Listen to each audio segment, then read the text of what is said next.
Hello everyone, welcome to Chetan Bharat Learning and welcome back to our brand new series of Economic Survey 2020-21 in which we'll discuss each and every chapter of Economic Survey. Now in the previous lecture we discussed chapter number 1, volume 1.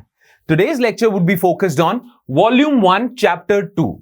Now the title of the chapter is Does Growth Lead to Debt Sustainability? Yes, but not vice versa. अब ये chapter किस चीज पे focus कर रहा है? ये कह रहा है कि क्या ग्रोथ से डेट सस्टेनेबल हो जाता है गवर्नमेंट का, हां या ना? वैसे ये चैप्टर आंसर करेगा कि हां हो जाता है. ठीक है, ये है इस चैप्टर का थीम. अब मैं जानता हूं आप कंफ्यूज हो रहे होगे, तो थोड़ा सा मैं आपको टाइटल ही एक्सप्लेन कर देता हूं कि मतलब क्या है, इस चैप्टर में करना क्या चाहता है इकोनॉमिक सर्वे. राइट नाउ, जैसा कि आप जानते हो कि कोविड-19 लॉकडाउन की वजह से, कोविड-19 इंड्यूस्ड लॉकडाउन की वजह से हमारी इकोनॉमी में एक बहुत ही भयंकर लेवल का रिसेशन आ गया था.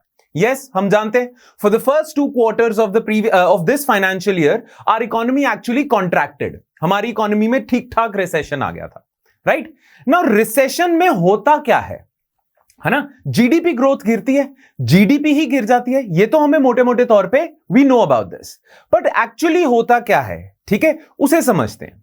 वेल, अगर आपने हमारे इकोनॉमी रिलेटेड लेक्चर्स लगाए हैं तो आपको पता होगा, मैं हमेशा ये बात कहता हूं कि जीडीपी को ड्राइव करने के ना 4 ड्राइवर्स हैं. GDP is driven by 4 variables. ठीक है, जीडीपी जनरली आपकी होती है equal to C plus I plus G plus X minus M. आपकी जीडीपी इससे बनी होती है. नाउ सी का मतलब है कंजम्पशन. जितने ज्यादा लोग कंजम्पशन एक्सपेंडिचर करेंगे जीडीपी बढ़ेगी. आई का मतलब है इन्वेस्टमेंट, प्राइवेट इन्वेस्टमेंट. जितने ज्यादा लोग इन्वेस्टमेंट करेंगे, प्राइवेट इंडिविजुअल्स, उतनी जीडीपी बढ़ेगी. जी का मतलब है गवर्नमेंट एक्सपेंडिचर. जितना ज्यादा गवर्नमेंट खर्चा करेगी जीडीपी बढ़ेगी. और ये एक्स माइनस एम क्या है? X is exports, M is imports. तो एक्स माइनस एम का मतलब exports minus imports. These 4 variables actually drive your GDP. ठीक है, आपकी जीडीपी बनी ही इन 4 वेरिएबल्स के वजह से.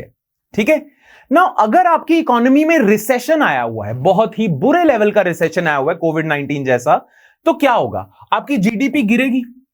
और आपकी जीडीपी पता है क्यों गिर रही है? क्योंकि ये चारों ड्राइवर काम नहीं कर रहे हैं, इसीलिए आपकी जीडीपी गिर रही है. जब रिसेशन आया हुआ है तो लोग खर्चा नहीं कर रहे, कंज्यूमर गुड्स नहीं खरीद रहे, तो आपकी कंजम्पशन गिरी हुई है. जब लॉकडाउन चल रहा है, जब रिसेशन आया हुआ है, तो प्राइवेट इन्वेस्टमेंट भी नहीं हो रही है. राइट, लोग इन्वेस्टमेंट ही नहीं कर रहे हैं, बिजनेसमैन नई फैक्ट्रीज नहीं खोल रहे हैं, इन्वेस्टमेंट ही नहीं हो रही है, तो आपकी इन्वेस्टमेंट भी गिरी हुई है. अच्छा, कोविड-19 लॉकडाउन के दौरान ट्रेड भी तो रुका हुआ था, फॉरेन ट्रेड भी रुका हुआ था, तो ना एक्सपोर्ट्स हो रहे हैं ना इंपोर्ट्स हो रहे हैं, तो आपके नेट एक्सपोर्ट्स भी गिरे हुए हैं वैसे. ठीक है, तो 4 में से 3 ड्राइवर्स तो आपके गिरे हुए हैं, बुरी तरह गिरे हुए हैं. ठीक है, तो आपकी जीडीपी भी गिरी हुई है. अब जब भी कभी रिसेशन आता है ना, इकोनॉमिस्ट कहते हैं कि बिकॉज जब भी कभी रिसेशन आता है, ये तीनों ड्राइवर्स आर लाइक डाउन. ठीक है, ये तीनों वेरिएबल्स नीचे हैं, तो जीडीपी को बचाने के लिए सारा का सारा दारोमदार आ जाता है गवर्नमेंट पे. जीडीपी को बचाने के लिए अब गवर्नमेंट को स्टेप करना चाहिए, because all the other 3 drivers are like falling down. Clear? अब गवर्नमेंट कैसे कर सकती है जीडीपी को बचाने के लिए? कंजम्पशन एक्सपेंडिचर डाउन है, इन्वेस्टमेंट एक्सपेंडिचर डाउन है, नेट एक्सपोर्ट्स डाउन है, तो गवर्नमेंट क्या करे? गवर्नमेंट अपना एक्सपेंडिचर बढ़ा दे. गवर्नमेंट अपना एक्सपेंडिचर बढ़ा दे ताकि government can compensate for the fall in consumption, investment and net exports. Right, तो जब भी कभी रिसेशन आता है ना, एडवाइस ये की जाती है कि गवर्नमेंट को अपना एक्सपेंडिचर बढ़ा देना चाहिए. राइट, ठीक है, बड़ी सिंपल सी बात है. पर गवर्नमेंट के पास भी ना लिमिटेड पैसा है, गवर्नमेंट के पास भी एक पर्स है और उस पर्स में लिमिटेड पैसा है. राइट, अगर गवर्नमेंट अंधाधुंध खर्चा बढ़ाती जाएगी पर गवर्नमेंट के पास पैसा तो आ नहीं रहा है. और जैसा कि आप जानते हो कि जब रिसेशन होता है तो इकोनॉमिक एक्टिविटी नीचे है, और जब इकोनॉमिक एक्टिविटी नीचे है तो टैक्सेस भी नहीं आ रहे. राइट, तो गवर्नमेंट के पास रेवेन्यू नहीं आ रहा, पर गवर्नमेंट को जीडीपी को बचाने के लिए खर्चा बढ़ाना चाहिए. राइट, इसे हम कहते हैं गवर्नमेंट को फिस्कल डेफिसिट. आपको पता होगा पिछले लेक्चर से भी हमने हल्का सा टच किया था, गवर्नमेंट को अपना फिस्कल डेफिसिट बढ़ा देना चाहिए. अब फिस्कल डेफिसिट क्या होता है? गवर्नमेंट के रेवेन्यूज माइनस एक्सपेंडिचर. रेवेन्यूज कम है, एक्सपेंडिचर माइनस रेवेन्यू, ठीक है। गवर्नमेंट के रेवेन्यू कम है, पर गवर्नमेंट को खर्चा बढ़ाना है, गवर्नमेंट को अपना फिस्कल डेफिसिट बढ़ाना पड़ेगा, तभी इकोनॉमी को बचाया जा सकता है, right. So there are many policy makers out there, many economists out there जो कहते हैं कि गवर्नमेंट को जब भी रिसेशन आए अपना खर्चा मैक्सिमाइज कर देना चाहिए, बहुत ज्यादा खर्चा करना चाहिए, तभी आप जीडीपी को बचा सकते हो, वरना economy is going down the gutter, ठीक है, going down the drain. Clear. अब ऐसा नहीं है कि ये जो पोजीशन है अनकंटेस्टेड है, ऐसा नहीं है। बहुत सारे लोग ये कहते हैं कि गवर्नमेंट को अंधाधुन, चाहे रिसेशन आ भी जाए तब भी अंधाधुन पैसा नहीं बढ़ाना, खर्चा नहीं बढ़ाना चाहिए, अंधाधुन नहीं करना चाहिए, थोड़ा देख के करना चाहिए, बहुत ज्यादा खर्चा नहीं करना चाहिए, चाहे जीडीपी कम भी हो। अब उनका क्या रैशनल है, उनका क्या कारण है?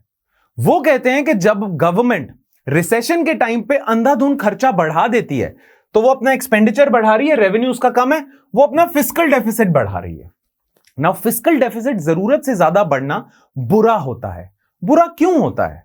Well, for a very simple reason, आपके पास रेवेन्यू तो है नहीं, पर आप खर्चा बढ़ाते जा रहे हो। आपके पास रेवेन्यू है 60 रुपीज का, पर आपने खर्चा बढ़ा के कर दिया 100 रुपीज का, तो ये एक्स्ट्रा 40 रुपीज कहां से लाओगे? ये एक्स्ट्रा 40 रुपीज आपको बोरो करने पड़ेंगे, ठीक है। और अगर आप फिस्कल डेफिसिट जरूरत से ज्यादा बढ़ा देते हो तो आपकी बोरोइंग्स बढ़ जाती हैं, और जब आपकी जरूरत से ज्यादा बोरोइंग्स बढ़ जाती हैं तो आप पे डेट बढ़ जाता है, कर्जा बढ़ जाता है। और अगर किसी गवर्नमेंट पे जरूरत से ज्यादा कर्जा बढ़ जाए तो मैक्रो इकोनॉमिक स्टेबिलिटी के लिए यह अच्छा नहीं है। अगर गवर्नमेंट पे जरूरत से ज्यादा कर्जा बढ़ जाए तो उस कर्जे को कभी चुकाना भी तो है। जब उस कर्जे को चुकाने जाओगे फ्यूचर में तो लोगों से ज्यादा टैक्सेस लेने पड़ेंगे, लोगों पे ज्यादा टैक्स बर्डन करना पड़ेगा, राइट। और कई बारी आप अपने पे इतना कर्जा कर लेते हो कि वो डेट सस्टेनेबल ही नहीं होता, कभी आप उसे पे बैक ही नहीं कर सकते, और आप मैक्रो इकोनॉमिकली बहुत ज्यादा अनस्टेबल हो जाते हो। इसीलिए बहुत सारे लोग ये कहते हैं कि फिस्कल डेफिसिट जरूरत से ज्यादा नहीं बढ़ाना चाहिए, और दूसरी साइड पे लोग ये कहते हैं कि नहीं, कोई परवाह नहीं करनी चाहिए डेट की, कोई परवाह नहीं करनी चाहिए बोरोइंग की। भाई, जब इकोनॉमी को आपकी जरूरत है, जब जीडीपी गिरी हुई है, तो आप अंधाधुन फिस्कल डेफिसिट बढ़ाओ, कोई प्रॉब्लम नहीं होगी, डेट आपका अनसस्टेनेबल नहीं होगा, डेट भी will take care of itself. अभी का फोकस होना चाहिए ग्रोथ पे, राइट। तो इसीलिए दो स्कूल्स ऑफ थॉट निकलते हैं, दो टाइप के लोग निकलते हैं जो इस सिचुएशन को हैंडल करने के दो तरीके बताते हैं। एक होते हैं जिन्हें हम कहते हैं फिस्कल कंजर्वेटिव्स। फिस्कल कंजर्वेटिव्स क्या कहते हैं? फिस्कल कंजर्वेटिव्स कहते हैं फिस्कल डेफिसिट नहीं बढ़ाना, चाहे रिसेशन भी चल रहा हो। फिस्कल डेफिसिट जरूरत से ज्यादा नहीं बढ़ाना, क्योंकि डेट बढ़ जाएगा और मैक्रो इकोनॉमिकली अनस्टेबल हो जाओगे आप। तो वो इकोनॉमिस्ट जो इस पोजीशन को सपोर्ट करते हैं उन्हें हम फिस्कल कंजर्वेटिव्स कहते हैं। दूसरी तरफ होते हैं आपके फिस्कल एक्सपेंशनिस्ट, जो कहते हैं नहीं, रिसेशन के टाइम पे आप करो, फिस्कल डेफिसिट बढ़ाओ, ग्रोथ आ जाएगी ना जब इकोनॉमी में, तो अपने आप डेट भी आपका सस्टेनेबल हो जाएगा। क्योंकि अगर आप आज ग्रोथ नहीं बचाते तो फिर ग्रोथ नहीं होगी, आपके टैक्स रेवेन्यू भी गिर जाएंगे। पर अगर आप आज ग्रोथ बढ़ा देते हो फिस्कल डेफिसिट बढ़ा के, तो ग्रोथ बढ़ेगी तो टैक्सेस भी तो बढ़ेंगे, तो आप इस डेट को पे कर पाओगे। इसीलिए एक्सपैंड करो। तो फिस्कल कंजर्वेटिव्स कहते हैं नहीं, फिस्कल एक्सपेंशनिस्ट कहते हैं दबा के करो। अच्छा, कोविड-19 क्राइसिस के दौरान गवर्नमेंट ने सुनी किसकी? गवर्नमेंट ने सुनी फिस्कल एक्सपेंशनिस्ट की। अब जब गवर्नमेंट ने इनकी सुनी तो ये लोग चीखे मारने लग गए, ये लोग कहने लग गए कि अब देखना तुम्हारी मैक्रो इकोनॉमिकली हालत खराब हो जाएगी। इस बारी के बजट में तो गवर्नमेंट ने ठीक ठाक अनाउंसमेंट करी है कि we want to spend spend spend, government ने ये क्लियरली बोला है, फाइनेंस मिनिस्टर ने। तो इस वजह से फिस्कल एक्सपेंशनिस्ट की वो सुन रहे हैं। फिस्कल कंजर्वेटिव्स कह रहे हैं कि देखना तुम्हारा डेट कितना ज्यादा बढ़ जाएगा, मैक्रो इकोनॉमिकली तुम बहुत ज्यादा अनस्टेबल हो जाओगे, बहुत प्रॉब्लम आ जाएगी। पर फिस्कल एक्सपेंशनिस्ट कह रहे हैं वेरी गुड गवर्नमेंट, टेंशन ना लो, आप स्पेंड करो, ग्रोथ पे फोकस करो, अपने आप जब ग्रोथ आ जाएगी, टैक्सेस आ जाएंगे, आप ये डेट पे बैक कर पाओगे। नाउ ये जो इकोनॉमिक सर्वे है ना, ये गवर्नमेंट की या फिस्कल एक्सपेंशनिस्ट की पोजीशन को जस्टिफाई कर रहा है। ये जो इकोनॉमिक सर्वे है और पर्टिकुलरली ये जो चैप्टर है, ये पता है क्या दिखा रहा है? रिसर्च के थ्रू, ऐसे ब्लाइंडली जस्टिफाई नहीं कर रहा है, प्रॉपर रिसर्च के थ्रू ये बता रहा है कि अगर आप ग्रोथ बढ़ाते हो ना तो आपका डेट सस्टेनेबल हो जाता है। फिस्कल कंजर्वेटिव्स कहते हैं कि अगर आप डेट कंट्रोल कर लो ना तो लॉन्ग टर्म में आपकी ग्रोथ स्टेबल रहती है। आप पे डेट नहीं होता ना तो आप स्टेबल रहते हो, पर अगर आप पे डेट बहुत ज्यादा है तो आपकी ग्रोथ खराब हो जाती है। ठीक है। फिस्कल एक्सपेंशनिस्ट कहते हैं नहीं, it's the other way around, आप ग्रोथ पे फोकस करो, डेट अपने आप ठीक हो जाएगा। राइट नाउ इस पोजीशन को कि ग्रोथ से डेट सस्टेनेबल हो जाता है, इस पोजीशन को प्रूव करेगा ये वाला चैप्टर। तभी ये है टाइटल का नाम, does growth lead to debt sustainability. क्या अगर हम ग्रोथ पे फोकस करें तो डेट सस्टेनेबल हो जाएगा? अगर आज ग्रोथ के लिए हमें इतना डेट उठाना पड़ रहा है तो फ्यूचर में हम उसे पे कर पाएंगे? हो सकता है ऐसा? This chapter gives a resounding yes, कहता है हां, बट नॉट वाइस वर्सा। ये चैप्टर कहता है कि ग्रोथ पे फोकस करो, डेट अपने आप ठीक हो जाएगा, पर इसका मतलब यह नहीं है कि अगर आप डेट पे फोकस करोगे तो ग्रोथ भी बढ़ जाएगी। यानी कि जो फिस्कल कंजर्वेटिव्स की पोजीशन है ना कि यार आप डेट कंट्रोल करो, लॉन्ग टर्म में ग्रोथ अपने आप स्टेबल और अच्छी हो जाएगी, ऐसा नहीं है। है पता है क्या कि आप ग्रोथ पे फोकस करो, डेट सस्टेनेबल हो जाएगा। It's not vice versa, it's just growth then debt sustainability, not debt sustainability and growth. Debt sustainability पे अगर आप फोकस कर रहे हो बहुत ज्यादा तो कोई गारंटी नहीं है कि आपकी इकोनॉमी ग्रो करेगी। यह है इस चैप्टर का main position, main argument. Alright, तो ये हो गया हमारा इंट्रोडक्शन। स्टार्ट करते हैं, पर जैसा कि हर वॉल्यूम 1 के चैप्टर में हो रहा है, ये एक कोट के साथ स्टार्ट करते हैं जो आपकी मेंस आंसर राइटिंग और एस्से के लिए अच्छा हो सकता है। तो इस कोट को देख लेते हैं। ये कोट है कालिदास जी का। कालिदास जिन्होंने लिखी थी, very famous Sanskrit poet and writer, जिनकी एक क्रिएशन थी रघुवंशम। तो उसमें उन्होंने कहा था, the state collects taxes for the greater welfare of its citizens in the same way as the sun evaporates water only to return it manifold in the form of rain। जिस प्रकार सूरज पानी को एब्जॉर्ब कर लेता है, नदियों से पानी इवेपोरेट कर लेता है और उसके बाद रेन के फॉर्म में रिटर्न करता है, उसी प्रकार गवर्नमेंट लोगों से टैक्सेस लेती है एक हाथ से और दूसरे हाथ से वेलफेयर देती है। राइट, तो ये एम्फसाइज करता है, कालिदास की ये जो लाइन है ये एम्फसाइज करती है गवर्नमेंट का pivotal and important role in the economy. Clear? ठीक है जी। चलो अब इस चैप्टर की इंट्रोडक्शन में क्या है, ये चैप्टर स्टार्ट होता है इस फंडामेंटल क्वेश्चन से, दो फंडामेंटल क्वेश्चन से। Does growth lead to debt sustainability? क्या ग्रोथ से डेट सस्टेनेबल हो जाता है, या फिस्कल ऑस्टेरिटी? फिस्कल ऑस्टेरिटी क्या होता है कि जब आप फिस्कल डेफिसिट कम करते हो, जो फिस्कल कंजर्वेटिव्स की पोजीशन है उसे फिस्कल ऑस्टेरिटी कहते हैं। राइट, देखना, fiscal austerity is reduce spending by government और lowering fiscal deficit. So does growth lead to debt sustainability या फिस्कल ऑस्टेरिटी? क्या फिस्कल डेफिसिट कम कर रहे हो उससे ग्रोथ हो रही है? क्या पोजीशन सही होगी? Now this chapter focuses on establishing the causality between growth and debt sustainability, and in the previous chapter we discussed what causality means. हमने कोरिलेशन और कॉज़ैलिटी की बात करी थी, इस चैप्टर में भी आएगा। राइट, कॉज़ैलिटी मतलब एक event is the cause behind दूसरा event, event 1 is the cause behind event 2, और डेट सस्टेनेबिलिटी के पीछे कारण है ग्रोथ। राइट, तो this chapter would establish that.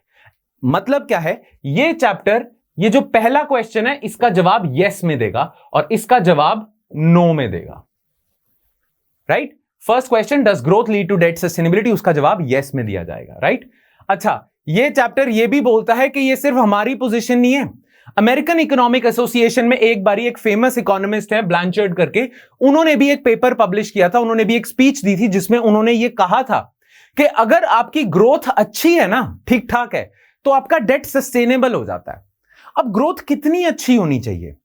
Blanchard कहते हैं कि मान लो सरकार ने बहुत ज्यादा डेट उठाया हुआ है, बहुत ज्यादा डेट उठाया हुआ है, उस पर कुछ इंटरेस्ट भी दे रहे होंगे ये।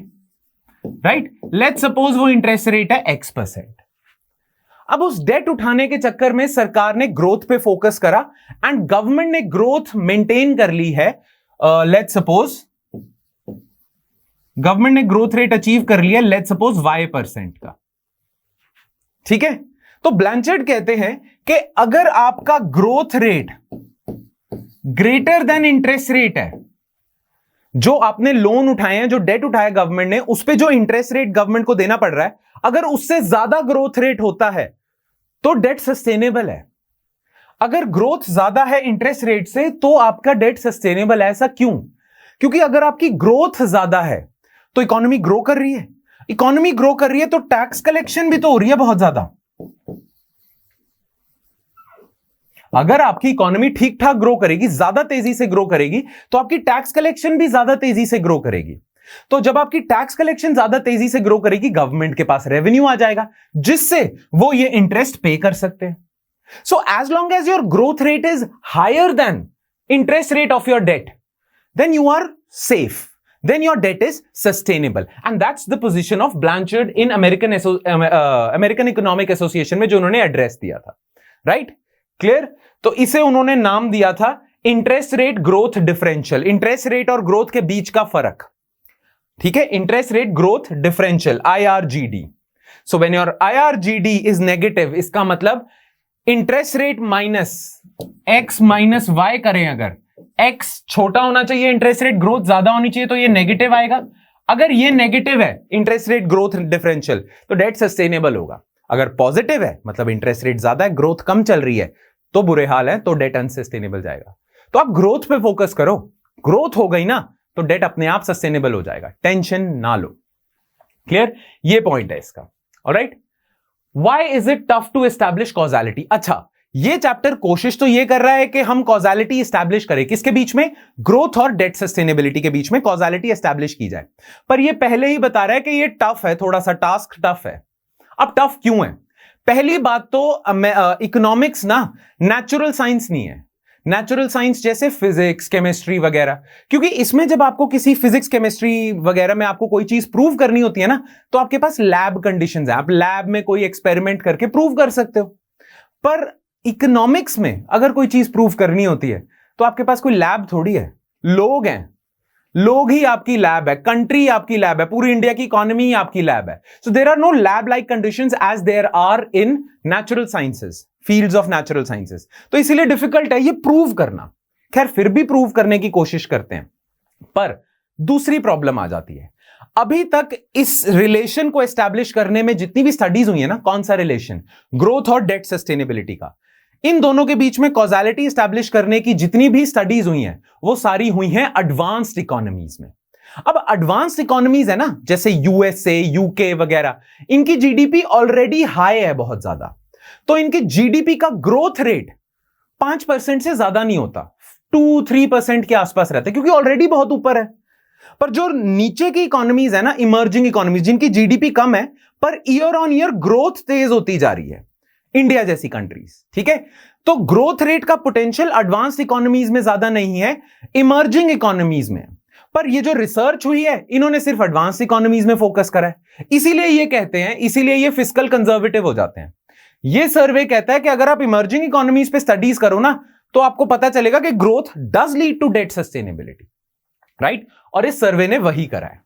Therefore, this chapter will try to provide intellectual foundation for the causality between debt sustainability and growth for countries like India which have a higher growth potential. Emerging economies का potential ज्यादा है 8 to 9% तक grow करने का, ठीक है? तो ये चैप्टर ना एक्चुअली फिस्कल एक्सपेंशनिस्ट की पोजीशन को वो दे रहा है, इंटेलेक्चुअल फाउंडेशन दे रहा है। ये गवर्नमेंट को कह रहा है कि आप स्पेंड करो, बस ये ध्यान रखना, स्पेंड अच्छे से करना, वेस्टफुल एक्सपेंडिचर ना करना। पर आप फिस्कल डेफिसिट की चिंता मत करो, आप स्पेंड करो धड़ल्ले से, ग्रोथ अचीव करो, डेट की टेंशन ना लो। कर्म कर, फल की इच्छा मत कर, कुछ ऐसा सा हो गया। आप ग्रोथ बढ़ाओ, डेट की इच्छा, डेट की टेंशन ना लो आप।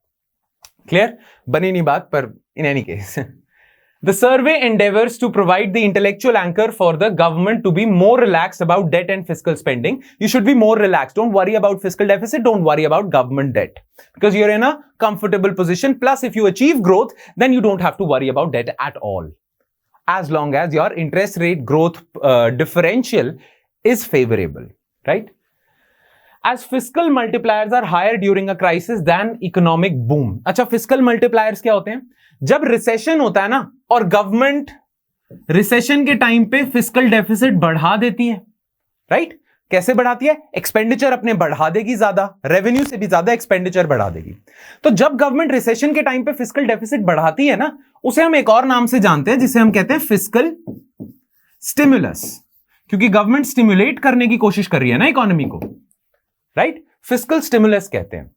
नाउ कहा यह जाता है कि फिस्कल स्टिमुलस ना रिसेशन के टाइम पे बेटर काम करते हैं। ठीक है, जैसे फिस्कल मल्टीप्लायर का मतलब पता है क्या होता है कि गवर्नमेंट ने 100 रुपए का स्टिमुलस दिया इकोनॉमी को, पर इकोनॉमी में ग्रोथ हो गई 500 रुपए की।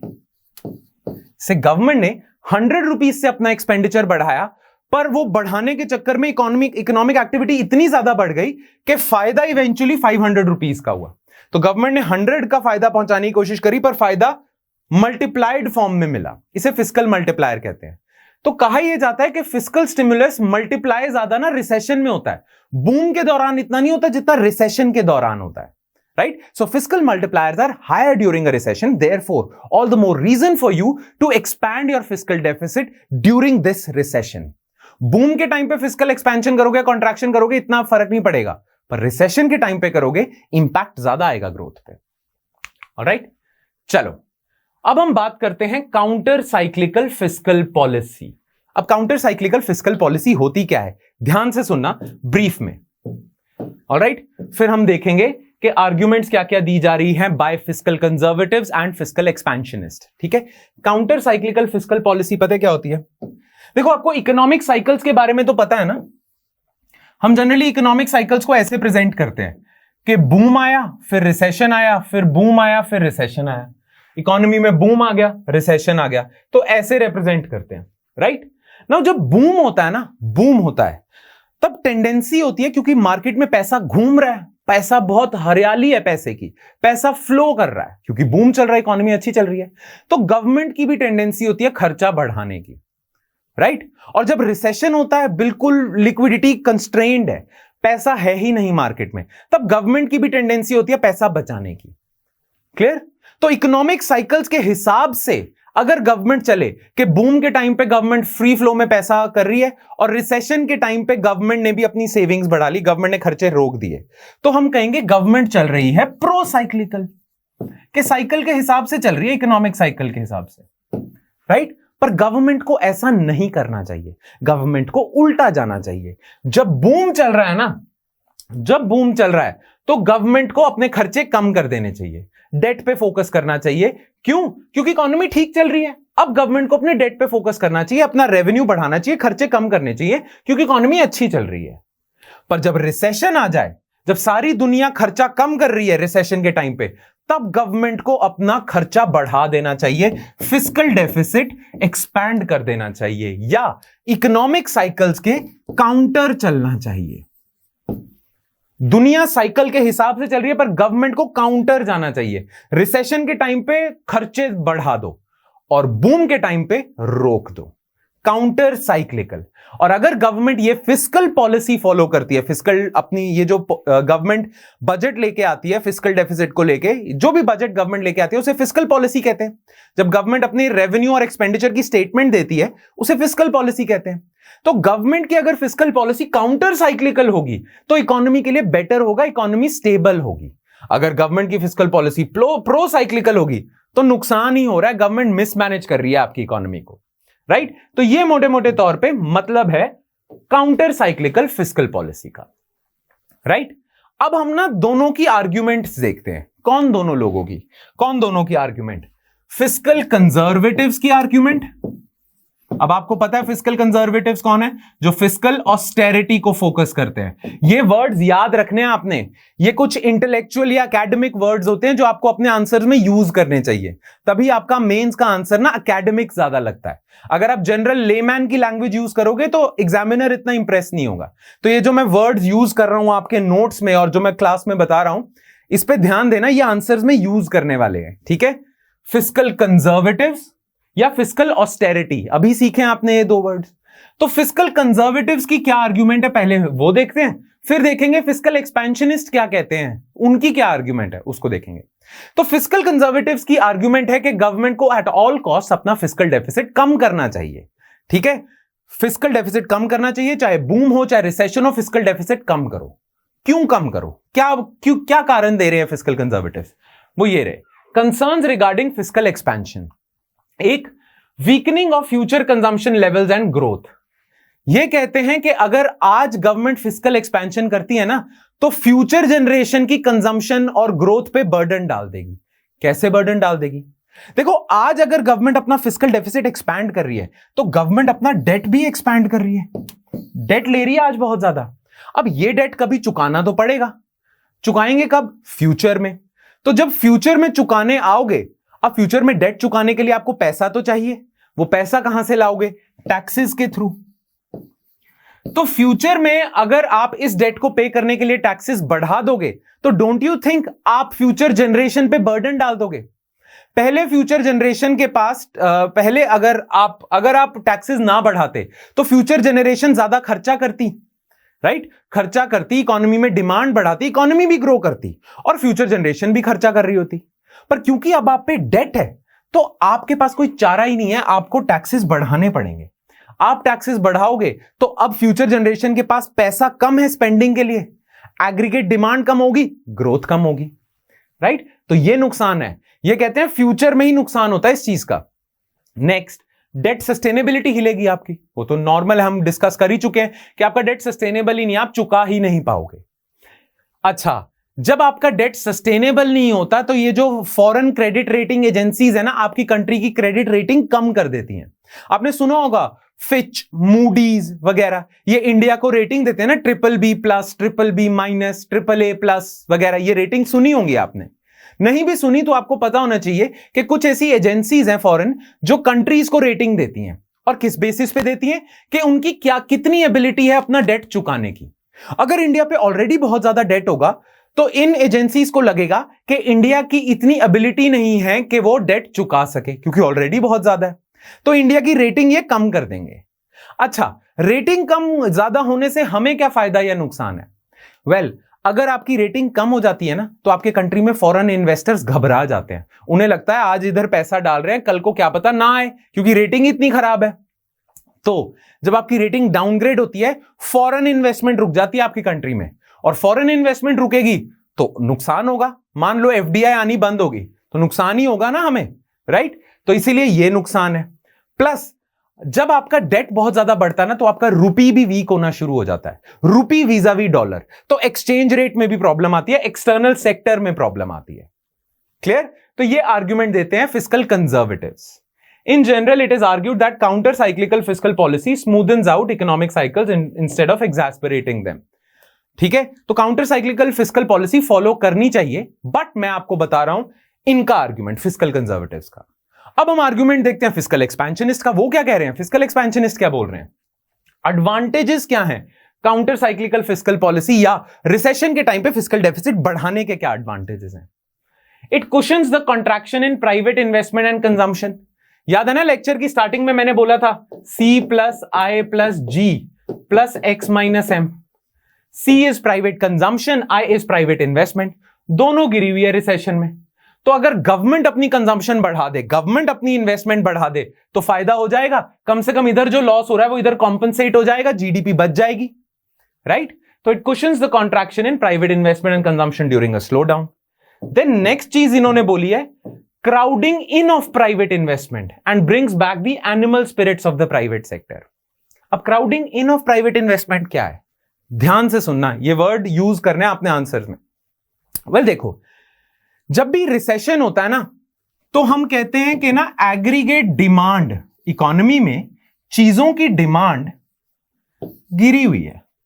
जब भी रिसेशन होगा डिमांड गिरी होगी, राइट? और इसीलिए जो प्राइवेट एंटरप्रेन्योर्स हैं वो अपनी इन्वेस्टमेंट्स रोक देते हैं। क्यों रोकते हैं भाई? मान लो मेरी ये पेन बनाने की फैक्ट्री है, अब अगर इस पेन की डिमांड बहुत ज्यादा होगी तो मैं नई फैक्ट्री एस्टैब्लिश करूंगा, और फैक्ट्रीज खोलूंगा, और मशीन्स लूंगा, और प्लांट्स लगाऊंगा। पर अगर मार्केट में डिमांड ही गिरी हुई है इस पेन की तो मैं और प्लांट्स क्यों लगाऊंगा, और फैक्ट्रीज क्यों लगाऊंगा, और इन्वेस्टमेंट क्यों करूंगा, राइट? क्योंकि डिमांड ही गिरी हुई है। Make sense? ठीक है। तो जब एग्रीगेट डिमांड लेवल्स गिरे होते हैं ना तो प्राइवेट इन्वेस्टमेंट भी गिर जाती है, क्योंकि मार्केट में प्रोडक्ट्स खरीदने वाला ही कोई नहीं है, डिमांड ही गिरी हुई है। तो आप नए प्रोडक्ट्स क्यों बनाओगे, क्यों अपनी अनसोल्ड इन्वेंट्री बढ़ाओगे? क्लियर? बट अगर ऐसी सिचुएशन चल रही है जब एग्रीगेट डिमांड गिरी हुई है, तब गवर्नमेंट अगर इन्वेस्टमेंट करनी शुरू कर दे, गवर्नमेंट खर्चे करने शुरू कर दे, गवर्नमेंट डिमांड बढ़ानी शुरू कर दे, तो डिमांड बढ़ने लग जाएगी, राइट और गवर्नमेंट कैपिटल एक्सपेंडिचर ज्यादा करने लग जाए, गवर्नमेंट इन्वेस्टमेंट बढ़ा दे अपनी, गवर्नमेंट रोड्स ब्रिजेस वगैरह इन सब में लगी हुई है, गवर्नमेंट इंफ्रास्ट्रक्चर स्पेंडिंग कर रही है, गवर्नमेंट इन्वेस्टमेंट एक्सपेंडिचर बढ़ाई जा रही है, पब्लिक इन्वेस्टमेंट बढ़ा रही है। तो जब गवर्नमेंट पब्लिक इन्वेस्टमेंट बढ़ाएगी, खर्चा ज्यादा करेगी, मान लो रोड बना रही है तो रोड में जो रॉ मटेरियल लगेगा उस रॉ मटेरियल की डिमांड बढ़ जाएगी, तो रॉ मटेरियल बनाने वाली इंडस्ट्रीज को फायदा होने लग जाएगा। प्लस रोड जब बन रही है, कोई भी काम हो रहा है तो इंप्लॉयमेंट भी तो मिलेगी, इंप्लॉयमेंट, लोगों के पास तनख्वाह आएगी, तनख्वाह आएगी तो वो खर्चा करेंगे, फिर डिमांड बढ़ रही है। तो जब कभी भी गवर्नमेंट इन्वेस्टमेंट पुश देती है ना तो एग्रीगेट डिमांड बचने लग जाती है और बढ़ने लग जाती है। जब ऐसी सिचुएशन आ जाएगी तो प्राइवेट इन्वेस्टर्स को थोड़ा सा ऐसे वो मिलेगा, रिलीफ मिलेगा और उन्हें दिखेगा एग्रीगेट डिमांड बढ़ रही है, तो वो भी इन्वेस्ट करना शुरू कर देंगे। तो गवर्नमेंट, अभी प्राइवेट इन्वेस्टर्स इन्वेस्टमेंट नहीं कर रहे, फिर गवर्नमेंट ने इन्वेस्ट करा, डिमांड ठीक हुई, अब प्राइवेट वाले भी करने लग गए। तो government is crowding in private investment, private investors को क्राउड इन कर रही है, लेके आ रही है। तो उससे भी एनिमल स्पिरिट्स, मतलब बिजनेसमैन की जो स्पिरिट है वो अनलीश होगी। क्लियर? ऊपर से जब गवर्नमेंट ऐसे इकोनॉमी को बचा लेती है, एग्रीगेट डिमांड वगैरह के थ्रू गवर्नमेंट जब इकोनॉमी को बचा लेती है तो प्राइवेट इंडिविजुअल्स और प्राइवेट बिजनेसमैन को भी ना एक रिलीफ मिलता है, प्लस उन्हें यह कॉन्फिडेंस आ जाता है कि गवर्नमेंट इकोनॉमी को गिरने नहीं देगी, गवर्नमेंट इकोनॉमी को स्टेबल रखेगी। और जब उन्हें यह कॉन्फिडेंस आ जाएगा तो वो आपके कंट्री में ज्यादा बिजनेस करना चाहेंगे, including foreign entrepreneurs, right? So it builds the confidence in tough times also. Clear? Make sense? The counter cyclical fiscal policy brings acts as stabiliser, ये आपकी इकोनॉमी को स्टेबलाइज करती है by reducing output volatility, recession में बहुत गिर गई, बूम में बहुत ऊपर चलेगी, वॉलेटिलिटी कम कर रही है, and keeping growth on a steady path. Alright? Make sense? तो हमें यह तो पता चल गया कि counter cyclical fiscal policy is better for your economy, आपकी इकोनॉमी के लिए बिल्कुल सही चीज है काउंटर साइक्लिकल फिस्कल पॉलिसी होना। And this is across all the countries, मतलब डेवलप्ड कंट्रीज के लिए भी और डेवलपिंग कंट्रीज के लिए भी। पर डेवलप्ड कंट्रीज पे अगर हम बात करें ना, तो काउंटर साइक्लिकल फिस्कल पॉलिसी का एक नुकसान होता है जो डेवलप्ड कंट्रीज में है, पर डेवलपिंग कंट्रीज, इंडिया जैसी कंट्रीज में वो भी नहीं है। तो इंडिया जैसी कंट्रीज के लिए तो काउंटर साइक्लिकल फिस्कल पॉलिसी और बेटर है, क्योंकि डेवलप्ड कंट्रीज में जो नुकसान होता है काउंटर साइक्लिकल फिस्कल पॉलिसी का, एक है, वो इधर है ही नहीं। अब वो नुकसान क्या है? वेल, वो नुकसान है विद रिस्पेक्ट टू एम्प्लॉयमेंट। अब वो क्या है, ध्यान से सुनना। पता क्या कहते हैं? कहते हैं देखो, जो डेवलप्ड कंट्रीज है ना, उनमें पब्लिक और प्राइवेट एम्प्लॉयमेंट सेगमेंटेड नहीं है। सेगमेंटेड नहीं है मतलब प्राइवेट लोग पब्लिक में काम करते हैं, पब्लिक लोग प्राइवेट में काम करते हैं, मतलब फ्री मोबिलिटी है। जो प्राइवेट में आज काम करता है वो गवर्नमेंट में भी शिफ्ट हो सकता है, गवर्नमेंट में काम करता है प्राइवेट में भी शिफ्ट हो सकता है। इतनी सेगमेंटेड नहीं है, इतनी रिजिड नहीं है, फ्री मोबिलिटी है इधर एम्प्लॉयमेंट में, दोनों साइड पे। ठीक है? अब गवर्नमेंट अगर फिस्कल एक्सपेंशन करती है, गवर्नमेंट खर्चे ज्यादा करती है, तो गवर्नमेंट अपने लोगों, अपने सेक्टर में एम्प्लॉयमेंट भी ज्यादा करेगी, राइट? तो टोटल आपकी लेबर फोर्स आपकी कंट्री में मान लो कुछ है, अब गवर्नमेंट खर्चे ज्यादा कर रही है, प्राइवेट कर नहीं पा रहा है, तो लेबर फोर्स ज्यादा से ज्यादा पब्लिक में जाएगी, क्योंकि पब्लिक एम्प्लॉयमेंट बढ़ रही है, बिकॉज गवर्नमेंट खर्चा ज्यादा कर रही है ना, तो पब्लिक एम्प्लॉयमेंट बहुत ज्यादा बढ़ रही है, तो ज्यादातर लेबर फोर्स आपकी पब्लिक में चली जाती है। ठीक है? प्राइवेट के लिए शॉर्टेज हो जाती है, शॉर्टेज ऑफ लेबर फोर्स हो जाती है। ठीक है? तो प्राइवेट सेक्टर में डिमांड फॉर लेबर तो ज्यादा है, पर शॉर्टेज होने के कारण सप्लाई कम हो गई है प्राइवेट सेक्टर में। और ये मैं डेवलप्ड कंट्रीज के बारे में बात कर रहा हूं। तो जब फिस्कल एक्सपेंशन होती है, पब्लिक इंप्लॉयमेंट बढ़ती है, प्राइवेट सेक्टर में डिमांड फॉर लेबर बढ़ जाती है, सप्लाई कम हो जाती है। और आप तो ये जानते हो कि किसी भी चीज की डिमांड ज्यादा और सप्लाई कम हो तो उसका प्राइस बढ़ जाता है, कोई भी चीज हो। तो लेबर भी वैसी है, लेबर की डिमांड ज्यादा है, लेबर की सप्लाई कम है, तो लेबर का प्राइस बढ़ जाता है। और लेबर का प्राइस क्या होता है? वेजेस। तो जब कभी भी पब्लिक एम्प्लॉयमेंट एक्सपैंड होगी, प्राइवेट के लिए क्या होगा? शॉर्टेज हो जाएगी, और शॉर्टेज होने की वजह से वेजेस बढ़ जाएंगी, प्राइवेट सेक्टर में वेजेस बढ़ जाएंगी। अब आप सोच रहे हो तो अच्छी चीज है। वेल, अच्छी चीज होगी, पर प्राइवेट के लिए तो अच्छी चीज नहीं है ना। एक तो वैसी रिसेशन चल रहा है, इनकी हालत खराब चल रही है, ऊपर से इनको ज्यादा वेजेस में देना पड़ेगा, तो इनके पास बचेगा ही नहीं पैसा, तो इंडस्ट्रीज बंद होनी शुरू हो जाएंगी। इस फिनोमिना को कहते हैं क्राउडिंग आउट ऑफ लेबर या crowding out of employment. Private के लिए लेबर क्राउड आउट हो रही है, सारी की सारी लेबर तो पब्लिक ले गया, तो ये क्राउड आउट हो गया, है ना, क्राउड सारा इधर चले गया, it is out. Private sector के लिए एम्प्लॉयमेंट आउट हो गई। क्लियर? इसे क्राउडिंग आउट ऑफ प्राइवेट वो कहते हैं। क्लियर? तो ये तो डेवलप्ड कंट्रीज में सिचुएशन हो जाती है, एक नुकसान हो जाता है, ठीक है। बट इंडिया जैसी कंट्रीज में ऐसा है ही नहीं, क्योंकि इंडिया में पब्लिक और प्राइवेट एम्प्लॉयमेंट में थोड़ा डिफरेंस है, रिजिड है, सेपरेशन है, मूवमेंट फ्री नहीं है। तो अगर पब्लिक का अपना अलग पूल है लेबर का, प्राइवेट का अलग है, इंडिया में सेगमेंटेड है लेबर मार्केट, तो इसी वजह से अगर पब्लिक एम्प्लॉयमेंट बढ़ भी रही है तो अच्छा है इनके लिए, प्राइवेट कोई क्राउड आउट नहीं हो रहा क्योंकि उनका लेबर पूल अलग है। तो इंडिया को यह नुकसान भी नहीं है, राइट। तो इंडिया में तो और धड़ल्ले से आपको फिस्कल एक्सपेंशन करनी चाहिए, पब्लिक एम्प्लॉयमेंट भी बढ़ाओ और प्राइवेट का भी फायदा होगा। क्लियर?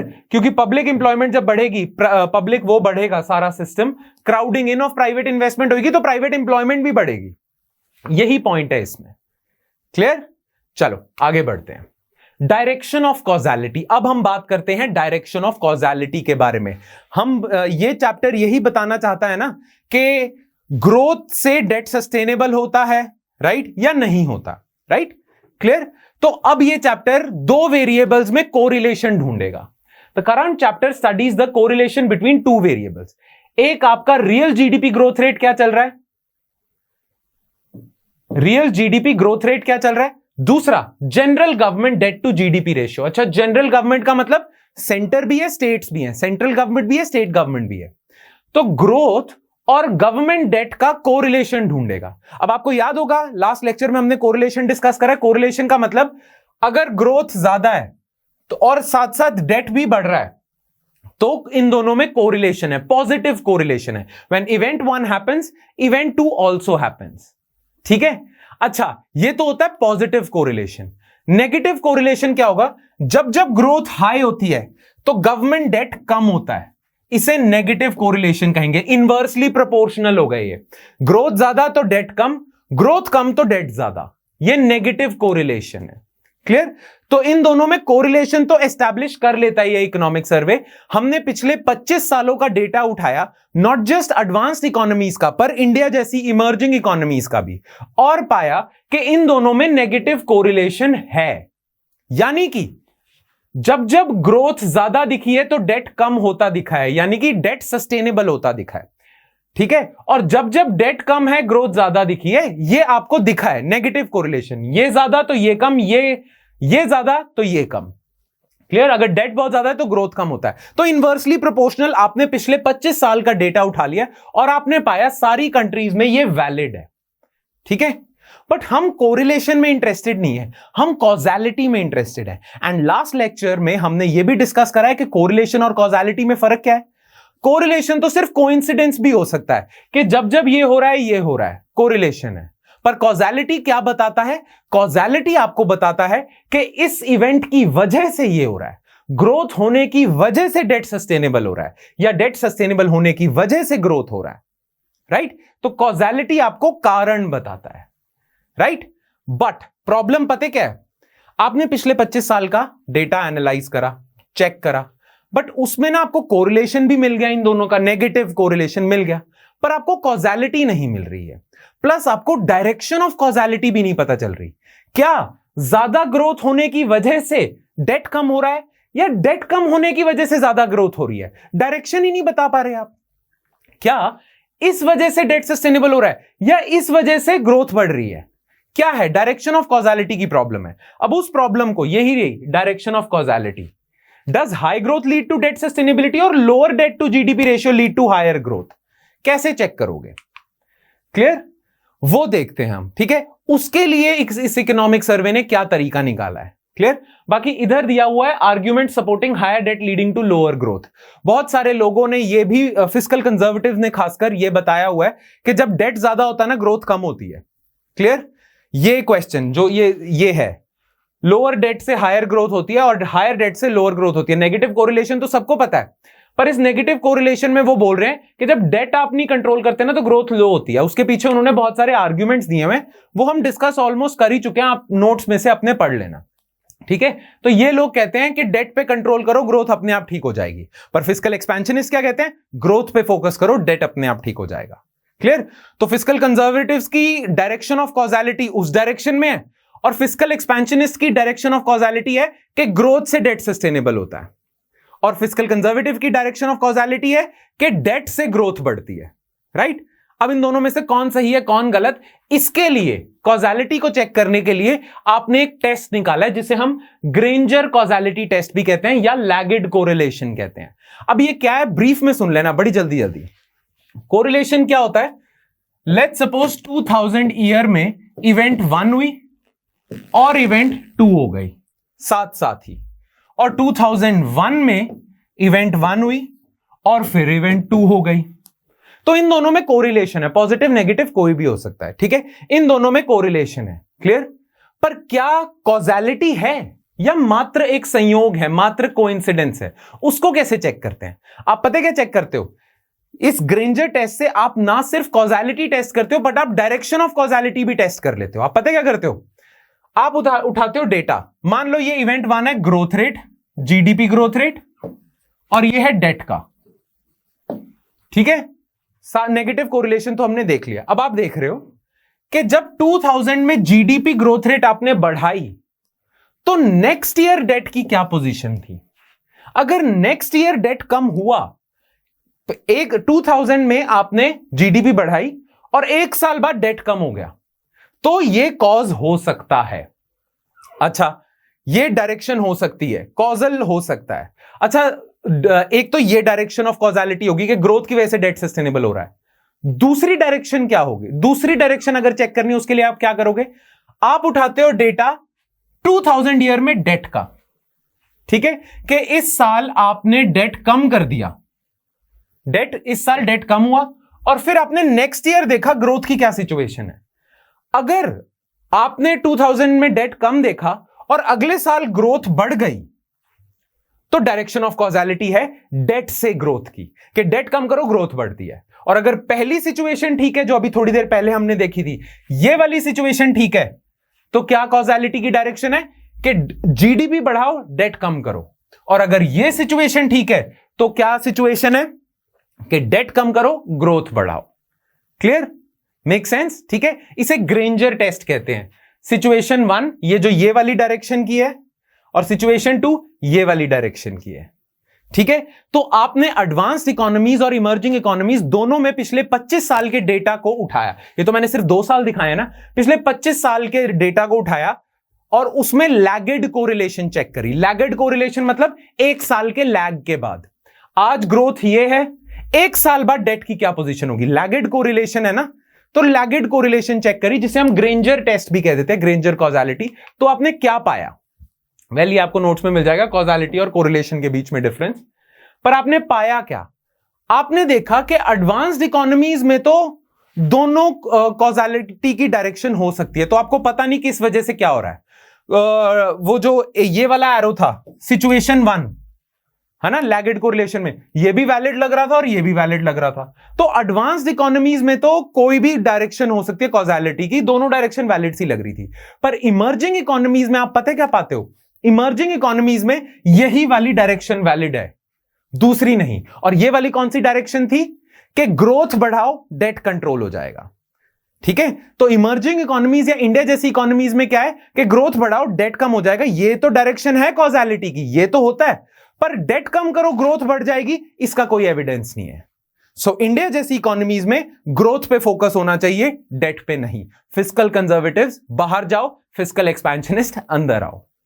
क्लियर? यही बात कही है ग्रेंजर कॉजालिटी टेस्ट ने। Make sense?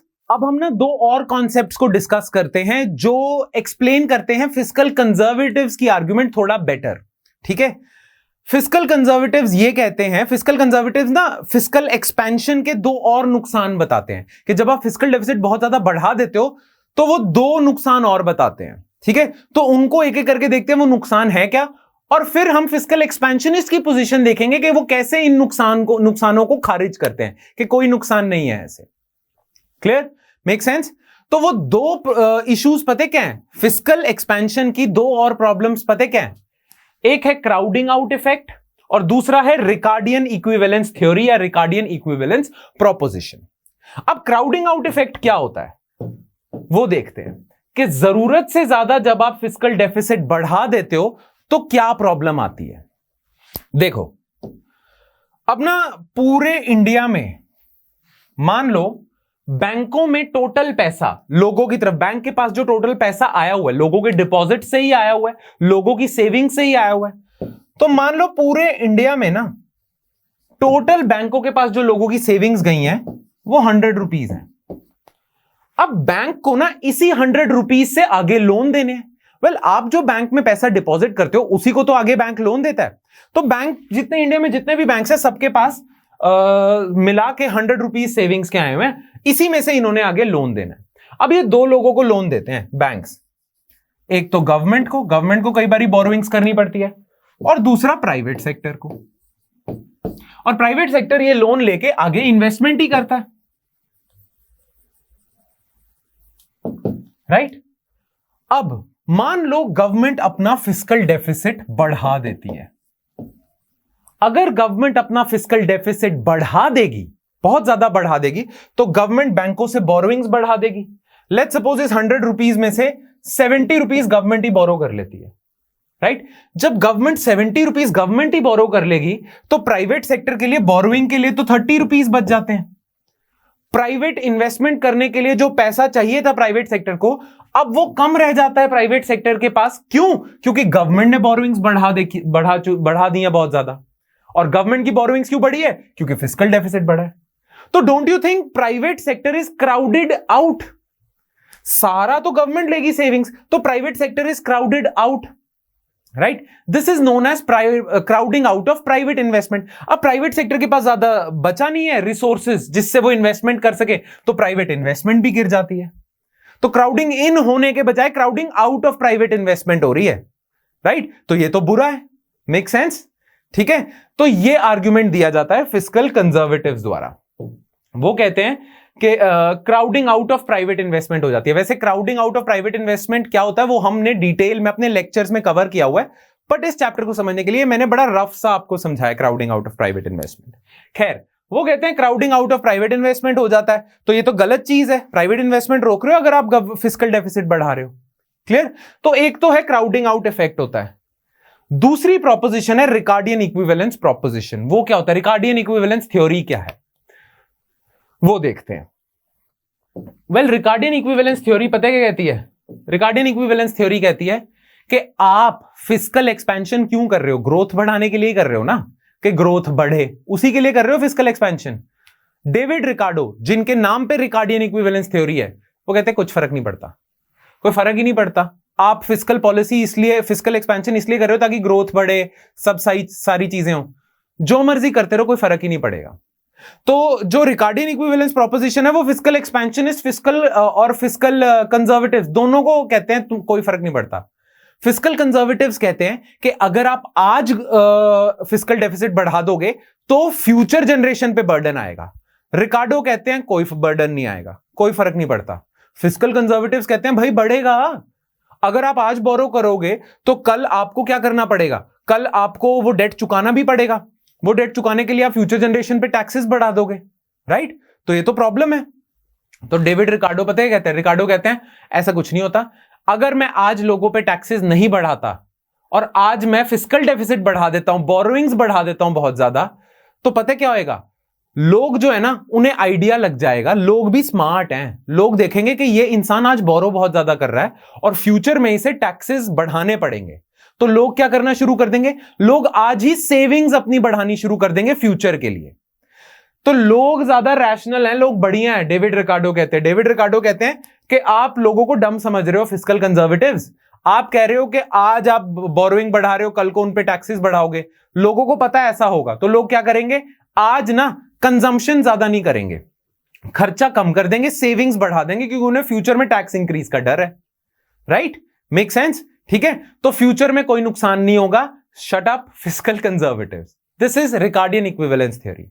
अच्छा, फिर फिस्कल एक्सपेंशनिस्ट कहते हैं कि हाँ देखो कोई नुकसान तो नहीं होगा ना, ठीक है ना, तो धड़ल्ले से आप फिस्कल एक्सपेंशन करो, आपकी ग्रोथ बढ़ेगी। अब इधर डेविड रिकार्डो कहते हैं भाई साहब आप भी गलत हो। अब भाई साहब ये कैसे गलत है? डेविड रिकार्डो कहते हैं आप कह रहे हो कि आज फिस्कल डेफिसिट बढ़ाओ तो ग्रोथ ले जाओ, ग्रोथ बढ़ जाएगी, राइट? अभी मैंने फिस्कल कंजर्वेटिव्स का मुंह बंद करवाया, अभी आपको जवाब देता हूं। आप कह रहे हो कि फिस्कल डेफिसिट बढ़ाओ तो ग्रोथ बढ़ेगी। अभी मैंने फिस्कल कंजर्वेटिव वाले भाई साहब को बोला है कि जब आप डेट ले लेते हो, बहुत ज्यादा डेट ले लेते हो, राइट, और आप डेट ले लेते हो और अपने पे बोरोइंग्स करके डेट ले लेते हो, ठीक है, तो लोगों पे ये सिग्नल चले जाता है कि फ्यूचर में टैक्स इंक्रीज होने वाला है, इसलिए सेविंग्स बढ़ा दो। अच्छा, लोग जो हैं अगर वो अपनी सेविंग्स बढ़ा देंगे आज, फ्यूचर के लिए आज सेविंग्स बढ़ा रहे हैं, तो अपनी कंजम्पशन कम कर रहे हैं। Don't you think so? लोगों के पास इनकम तो फाइनाइट है, लोगों के पास जो पैसा पड़ा हुआ है वो दो जगह यूज करते हैं, या तो कंज्यूम कर लेते हैं उसे या सेव कर लेते हैं। अच्छा, अगर आज आप डेट लेके अपने पे कर्जा बढ़ा रहे हो तो लोग सेविंग ज्यादा शुरू कर देंगे फ्यूचर के डर की वजह से, तो वो सेविंग अगर ज्यादा कर देंगे तो कंजम्पशन कम कर देंगे, खर्चा कम कर देंगे, और अगर खर्चा कम कर देंगे लोग तो डिमांड नहीं कम हो जाएगी, एग्रीगेट डिमांड, और अगर एग्रीगेट डिमांड कम हो जाएगी तो ग्रोथ भी तो कम हो जाएगी। तो आपने ग्रोथ बढ़ाने के लिए खर्चा तो कर दिया, पर लोगों ने अपना खर्चा कम कर दिया, तो ग्रोथ वहीं की वहीं रह जाएगी। गवर्नमेंट ने तो अपनी डिमांड बढ़ा दी, पर लोगों ने अपनी डिमांड कम कर दी। प्राइवेट कंजम्पशन कम हो गई, गवर्नमेंट कंजम्पशन बढ़ गई, राइट? तो ग्रोथ वहीं की वहीं रहती है, कोई फायदा ही नहीं होता। जो मर्जी कर लो, कोई फायदा नहीं होगा, कोई फायदा कोई नुकसान कुछ भी नहीं हो रहा है। Both fiscal conservatives and fiscal expansionists are arguing about foolish stuff. कुछ नहीं होगा। तो ये रिकार्डियन इक्विवेलेंस प्रोपोजिशन है, ठीक है? तो दोनों चीजें फिस्कल एक्सपेंशनिस्ट, अब फिस्कल जो एक्सपेंशनिस्ट है उसके अब दो दुश्मन हो गए ना, एक तो फिस्कल कंजर्वेटिव्स पुराने दुश्मन, और ये अब ये रिकार्डियन इक्विवेलेंस वाले आ गए, ये दोनों दुश्मन है, राइट? तो फिस्कल एक्सपेंशनिस्ट जिनकी साइड पे ये इकोनॉमिक सर्वे भी है, वो क्या करते हैं, अब वो ना पिछले 25 साल का डेटा एनालाइज करते हैं, राइट? और पता क्या पाते हैं? वो पाते हैं कि देखो इंडिया में ना रिकार्डियन इक्विवेलेंस थ्योरी वैलिड है, ना crowding out of private investment valid है। हमने पिछले 25 साल में देखा है ना क्राउडिंग आउट वैलिड चल रही है, ना रिकार्डियन इक्विवेलेंस वैलिड चल रही है। तो इसीलिए ये जो आपकी थ्योरियां है ना सर, ये एडवांस इकोनॉमीज के लिए तो ठीक है। बोथ रिकार्डो को कहते हैं कि रिकार्डो सर आपकी थ्योरी एडवांस इकोनॉमी के लिए होगी, इंडिया जैसी कंट्रीज के लिए नहीं है, और फिस्कल कंजर्वेटिव्स आपकी भी एडवांस इकोनॉमीज के लिए होगी, हमारे लिए नहीं है। हमारे लिए फिस्कल एक्सपेंशनिस्ट इकोनॉमिक सर्वे के एनालिसिस की हेल्प से कहते हैं कि हमें ग्रोथ पे फोकस करना चाहिए, और ग्रोथ बढ़ती है। रिकार्डो रॉन्ग है, जब आप एक्सपैंड करते हो तो ग्रोथ बढ़ती है, राइट? तो यही चीज है, ये आपके उसमें भी मिल जाएगा आपको, नोट्स में भी ये स्क्रीनशॉट। खैर, why crowding out doesn't work in India, उसके कुछ रीजंस दिए हुए हैं फिस्कल एक्सपेंशनिस्ट ने, इकोनॉमिक सर्वे ने, कि इंडिया में क्राउडिंग आउट इफेक्ट क्यों नहीं काम कर रहा है, उसके रीजंस दिए हुए। और why Ricardian equivalence proposition doesn't work in India, उसके रीजंस दिए हुए हैं। रीजन पता क्या है? रिकार्डियन इक्विवेलेंस प्रोपोजिशन को ट्रू होने के लिए ना कुछ 5 अजम्पशंस हैं, वो अजम्पशंस मान के चलो। अगर वैसी सिचुएशन आपकी इकोनॉमी में नहीं है तो रिकार्डियन इक्विवेलेंस प्रोपोजिशन नहीं चलेगी। वो 5 अजम्पशंस क्या हुई? जैसे सिटीजन टैक्स पे कर रहा है, टैक्सेस ना नॉन डिस्टॉर्शनरी है, मतलब लंपसम टैक्सेस हैं, पर इंडिया में लंपसम टैक्सेस नहीं है। इंडिया में टैक्सेस इनकम के साथ इंक्रीज करते हैं, जैसे इनकम टैक्स है। फिर परफेक्ट कैपिटल मार्केट है, कंज्यूमर्स रैशनल है, जो सिटीजन है वो रैशनल है, उसे पता है फ्यूचर में क्या होने वाला है। पर आप मानते हो ऐसा कि हर एक हमारे कंट्री में जो सिटीजन है उसको पता है कि गवर्नमेंट बोरो ज्यादा कर रही है तो फ्यूचर में टैक्सेस बढ़ा देगी? ये सब तो नहीं पता, राइट? तो ये कुछ 5 असम्पशंस हैं, अगर ये ट्रू होंगी तभी रिकार्डो सही होंगे, और ये 5 पोजीशंस इंडिया में सही नहीं होती, इसलिए इंडिया में काम नहीं करता है Ricardian equivalence theory. Clear? Make sense? So the economic survey examined the validity of REP for India for the time period 1950 to 2019 and 1990 to 2019. पता ये चलता है कि ना REP काम करता है, ना इंडिया में क्राउडिंग आउट इफेक्ट काम करता है। क्लियर? अच्छा, क्राउडिंग आउट इफेक्ट क्यों नहीं काम करता है, उसके रीजंस आपने पढ़ने हैं। 2 ही रीजन दिए इकोनॉमिक सर्वे ने, और मैं ये वीडियो में डिस्कस नहीं कर रहा, मैं चाहता हूं कि आप खुद पढ़ के समझो। अगर डाउट होता है तो जरूर पूछ लेना, पर ये आपके लिए एक इंटेलेक्चुअल एक्सरसाइज होगी। मैंने आपको क्राउडिंग आउट इफेक्ट समझा दिया होता क्या है, पर इंडिया में क्यों नहीं काम करता, उसके जो 2 रीजंस दिए हुए हैं ना, वो आपने पढ़ के खुद समझने हैं, ट्राई करना है, ठीक है? नहीं समझ आता तो मैं तो हूं ही। क्लियर?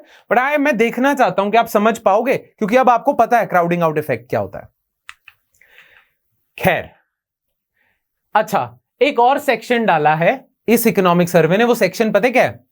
कि देखो, इकोनॉमिक सर्वे कहता है कि हम ना फिस्कल कंजर्वेटिव्स की भी पोजीशन समझते हैं, वो ना डेट से डर रहे हैं, इंडिया का नुकसान नहीं चाहते, इंडिया के दुश्मन नहीं है फिस्कल कंजर्वेटिव भी, बस ये लोग ना डेट से डर रहे हैं। इन्हें लगता है कि इंडिया की डेट की सिचुएशन बहुत खराब है, और अगर आज फिस्कल डेफिसिट बढ़ा दिया तो डेट की सिचुएशन और ज्यादा अनसस्टेनेबल हो जाएगी।